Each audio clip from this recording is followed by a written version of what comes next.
Hey guys, Kev here, and I'm going to do the quickest review I've ever done on this channel. Is it possible? Can I do it? Alright guys, this is the Liong Mah KUF version 3. That is the kitchen utility folder version 3 EDC, I believe. It's a smallish knife. I'll compare it right here to a bug out. See here, it's a bit smaller than the bug out in basically all dimensions. That helps you at all. If you've checked out their Field Duty EDC, which I did a review on already, love this knife. Basically, the way I've described it in terms of how it feels in hand, if you hold the Field Duty back here in this back grip, that is basically how much grip you get on this knife, on the whole knife. Feels pretty much identical. So if that helps you at all, there you go. I got this from Liong Mah. He shipped it to me to review. When I got it, I really liked it. I emailed him, or I messaged him. I said, how much? He told me. I paid for it. I think I got a little bit of a discount. I think I paid $290 for this, and they go for like $3 something, $50, something like that. But I would have paid that, honestly. So, aesthetically, this is such a cool knife. Just look at it. This awesome carbon fiber also comes in black and green G10. Sweet carbon fiber with this sheep's footy type blade, right? Very thin LMAX steel, by the way. See LMAX right there and Liong Mah's logo. Just a cool blade shape. You have this interesting opening hole. And we'll get to that in the action department. But yeah, aesthetically, I just think it's a gorgeous knife, honestly, with this ceramic ball in the clip. This is a lefty version, but it comes in lefty or righty, so universal knife for everybody. Hooray! Ergonomics, this thing is a dream. It fits very comfortably in my hand.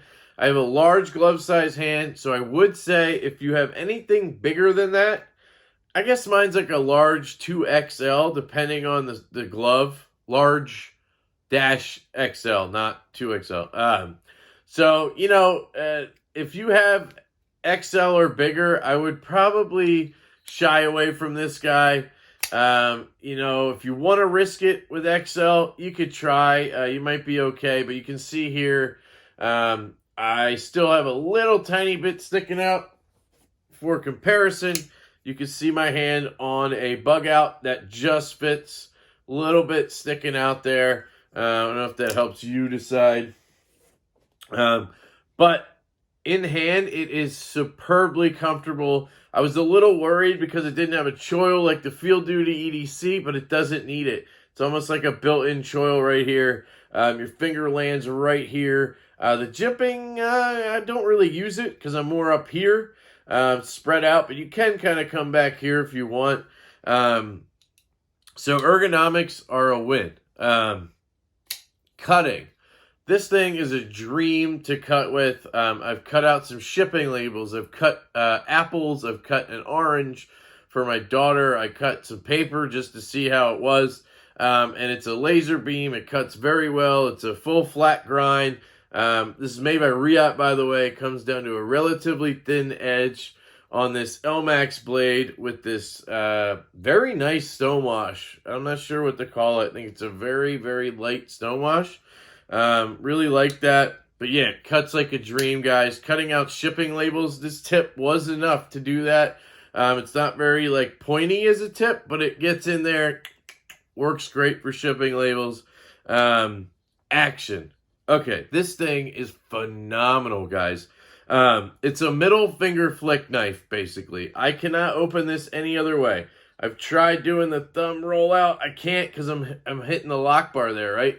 I've tried doing the thumb flick, and I can't really... There, I just got it, but I never do it. It's a middle finger flick knife only, and it is the best middle finger flicker probably I've ever handled. The Field Duty EDC is up there as well. The F5.5. Those are very good because they're either lefty or a liner lock. So for me, it works great. The Evo 2.0 is a really good one for me, but it's a righty frame lock, so I do have to manipulate it a little bit to get it right. This is just intuitive. You just kind of put your finger down here on the clip, get the middle finger in, bang, and it bangs out. Ready?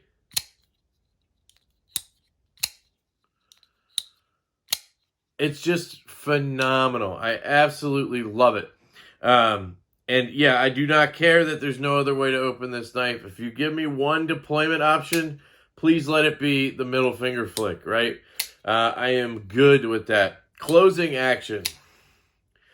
Drops down to the nail, little shake, close. Or drops down to the nail, just close it with your thumb. I can do this all day, every day, and it's fine. No, it doesn't just glide home after, it doesn't glide, but it's very, very smooth, but you have to shake it a little bit or just pull it down. This is riding on Gillian salt and pepper bearings. This knife does take 5mm 1/16 bearings if you want to try Gillian's or Skiff's. I believe I tried both, and the Gillian's just is what I ended up with. They're so freaking smooth. I recommend the salt and pepper bearings if you can get them. If they fit, put them in it. I put them in my Holt Haptic, guys. It's a $1,000 knife. For some reason, it came with steel bearings, whatever. But it changed that knife for the better. Action is incredible. Acoustics, I already said. Very good. You get a good positive sound on both open and close. Part of that is the carbon fiber monoblock construction. This knife has a Strider-esque build where the carbon fiber show side is milled out all the way to this side right here. So you don't have a backspacer or anything. The screws go right through here into the titanium clip side scale with the frame lock. Oh, man. I think it does make it, I think that's why it doesn't just drop shut, but it makes up for it with the sounds, the smoothness. You can loosen this pivot basically all the way. You won't have any play. The blade will stay perfectly centered at all times. It's a very, very well-built knife. Riot knocked it out of the park. Liong knocked it out of the park. That was acoustics. Carries very well. With that ceramic ball on there, you have good tension. You do kind of have to pop it over your pocket, so when it goes in, it kind of just goes pop, pops over. It doesn't tear up anything, but it just has that kind of like, it's hard to explain, but the ball just needs to pop over. It's not hard to do. You just pop, and then when you pull it out, you'll feel it pop over again and click. That's just basically how it works. Hard to describe, but it's very good. It's very small in pocket, very slim. It's slightly canted, so it fits perfectly in your pocket. Really enjoyed carrying this. It's a dream to carry. What else? Value? Yeah, I mean, it's a little expensive. $350, we'll call it. $300 for the G10 version. I think that's on par with Riot. And this is, for carbon fiber, it's a little more. Like, normally you would think adding carbon fiber might be like $10, $20 more, not 50. But you have to remember this is monoblock, and they milled out a whole thing of carbon fiber, and that must be the difference. All I can say on value is I would pay it again and again. And when he comes out with a new model that is my size or whatever, I'm going to buy it. I've really grown to love Liong Mah. Part of it is he's a cool guy. Part of it is cool designs. Another part of it is he thinks about lefties, and he actually tries to make knives for us. That is cool. Recommendations, again, if you don't like middle finger flicking, don't get this knife. If you have a huge, enormous hand, don't get this knife. Look at the larger version, the KUF version 2, or look at a Field Duty EDC, whatever. But other than those exceptions, this knife is absolutely recommendable to anybody. left-handed or right-handed. I love it, guys. Left ability scale on this one is a 10. 100% a 10.